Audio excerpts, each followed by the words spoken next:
ఇవైతే gold colour అని ఉంటాయని అయితే లాస్ట్ వీడియోలో అయితే చెప్పాను కదా. ఇదిగోండి మీకు కలర్ కరెక్ట్గా కనపడుతుందా. ఇవైతే గోల్డ్ కలర్లో ఉంటాయన్నమాట. సిల్వర్ కలర్లో ఉండే ఉక్స్ కూడా ఉంటాయి. వీటికి ఎంత కాస్ట్ పడింది, వాటికి ఎంత పడుతుంది అనేది అయితే ఇది బాక్స్ వైజ్గా వస్తే ఈ బాక్స్కి వచ్చేసి 150 పడింది అనమాట. నార్మల్గా సిల్వర్ కలర్లో ఉండే ఉక్స్కి మాత్రం 120 పడుతుంది.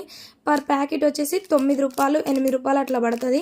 మనం నార్మల్గా షాప్స్లో తీసుకుంటే మాత్రం ఇదైతే ప్యాకెట్ 20-25 రూపాయలకు అట్లా అమ్ముతున్నారు చిల్లరగా. సిల్వర్లో అయితేనేమో మనకు 12 రూపాయలు 13 రూపాయలు అట్లా షాప్ని బట్టి ఉంటుంది. 15 రూపీస్కి కూడా అమ్ముతున్నారు. కాబట్టి మనకి ఇట్లా బాక్స్ తెచ్చుకుంటే ఏంటంటే 15 ప్యాకెట్లు ఒకేసారి ఉంటాయి. నేను ఇంకా చేతి పని బయట చేపిస్తాను కాబట్టి 2-3 చేస్తారు నాకు చేతి పని. ఒక ప్యాకెట్ మొత్తం ఇచ్చేస్తా. ఒక్కొక్కసారి అయిపోయింది ఉన్నాయని చెప్పేసి అంటారు కాబట్టి ఎక్కువగా అయిపోతూ ఉంటాయి అన్నమాట. ఇంకేం చేస్తాం, డబ్బా మొత్తం తెచ్చుకోవాల్సిందే ప్రతిసారి. నా ఐడియా ఎలా ఉందనేది మీకు